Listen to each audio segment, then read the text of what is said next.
Minimalism is a movement that encourages you to live with less stuff and find more time and joy in the process. So, what is Minimalish? It's the grace-filled way of doing the same thing. Sustainable, realistic minimalism that actually makes sense for your life. It's not all about subscribing to a movement and trying to do it perfectly, but rather questioning how that movement fits best within your life. The Minimalish podcast is here to help make life lighter, realistically, for the everyday mom. I'm Desiree, and my passion is to help you enjoy motherhood, your family, and your home by cutting the clutter and excess stuff in your life. Minimalism has helped me not only make my home a better place, but also become a better version of myself. So that's what I'm here to talk to you about each week. So grab a cup of coffee and let's walk towards simple together.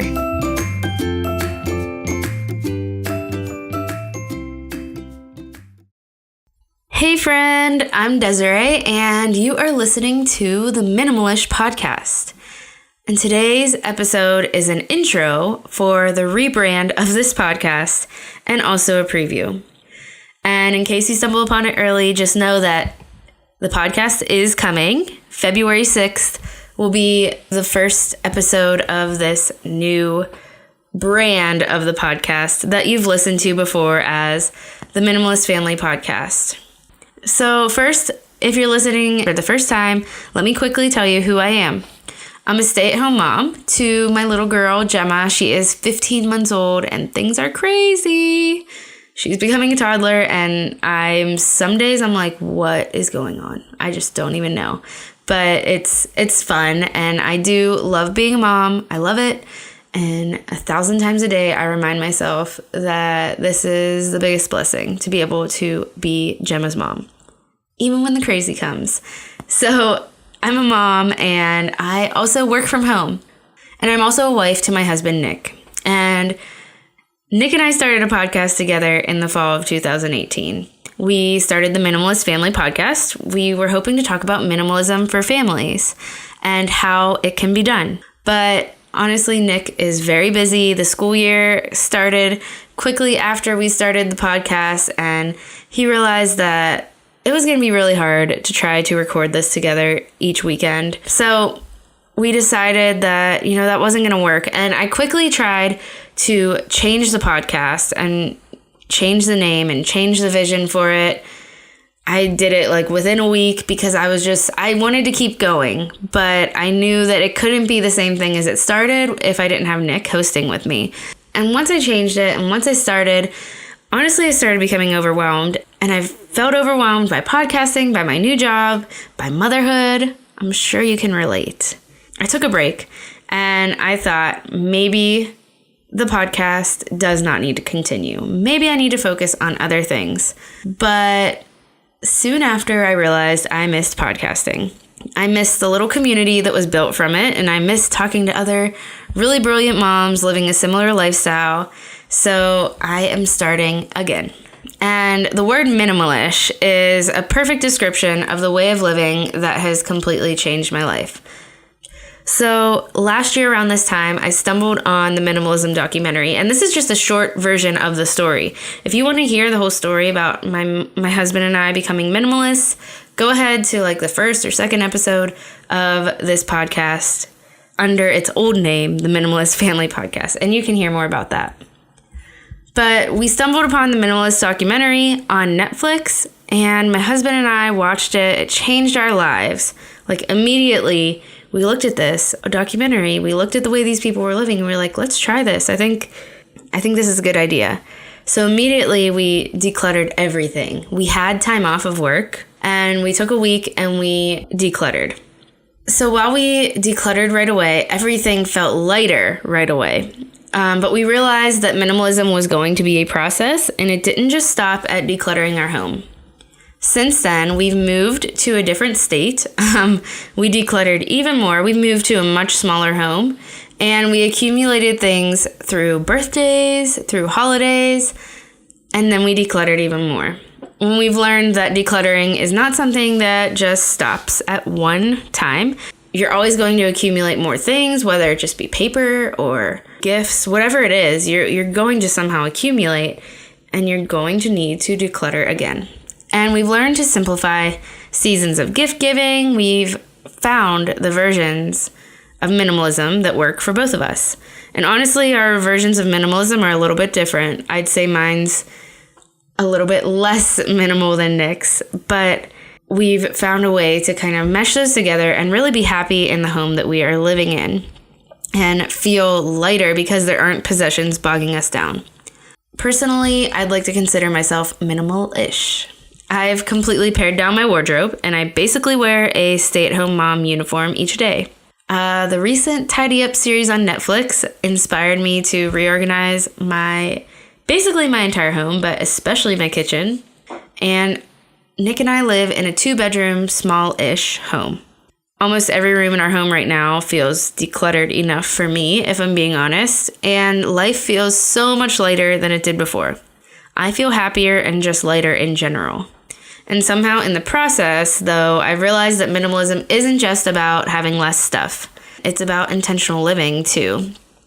For me, it's been about becoming the kind of person that I want to be.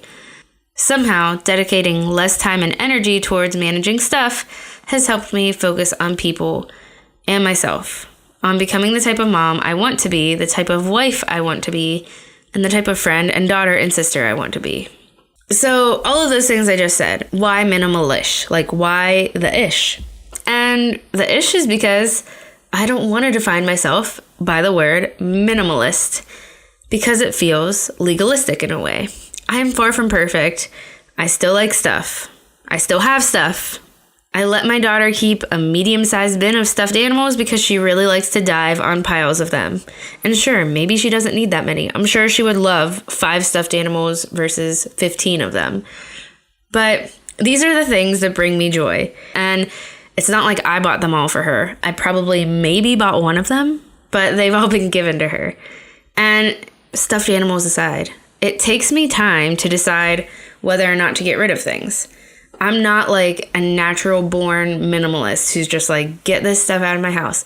Now I kind of feel that way, but some days I tell my husband all the time, what I've realized as I've gotten to know myself through understanding what minimalism looks like for me is that it takes me time. I have to think through it. I have to see that I'm not going to use that. I have to give myself time to decide, okay, that really is taking up space that it doesn't need to. It's taking up brain space and we don't need it.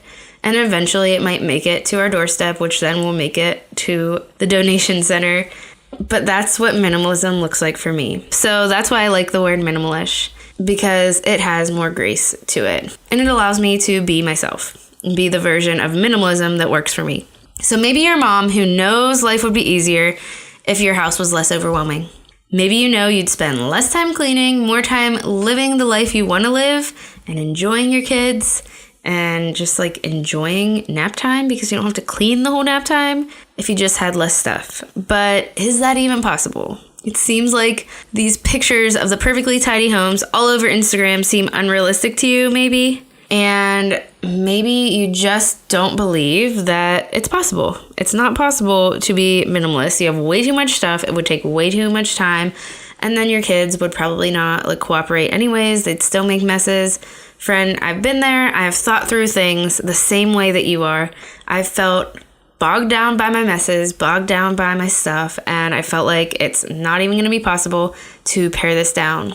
I actually, when I saw a clean house before, I was like, that's just not going to be my house because I'm not good at cleaning. And also, I didn't even realize that it was the clutter, but it was definitely the stuff and the clutter that was contributing to it. This podcast is for you if you're feeling this way. This podcast is for the mom that doesn't believe that life can be lighter. It's for the mom who thinks she's a bad homemaker. It's for the mom that doesn't know how to organize things, because that is also totally me.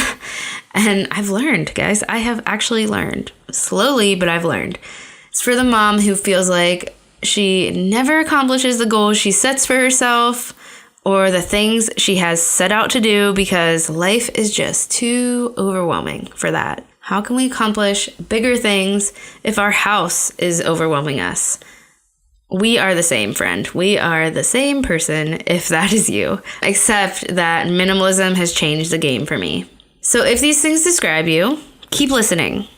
I will be interviewing other women and moms on the same journey. I'll be giving you short but encouraging episodes to walk you towards simple.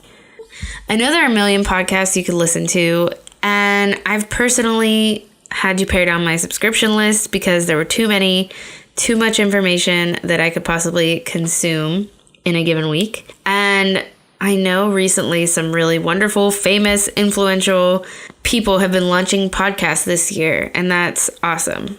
And I am not famous. I'm just your friendly neighborhood minimalist mom that likes to be creative and share the things that she's learning.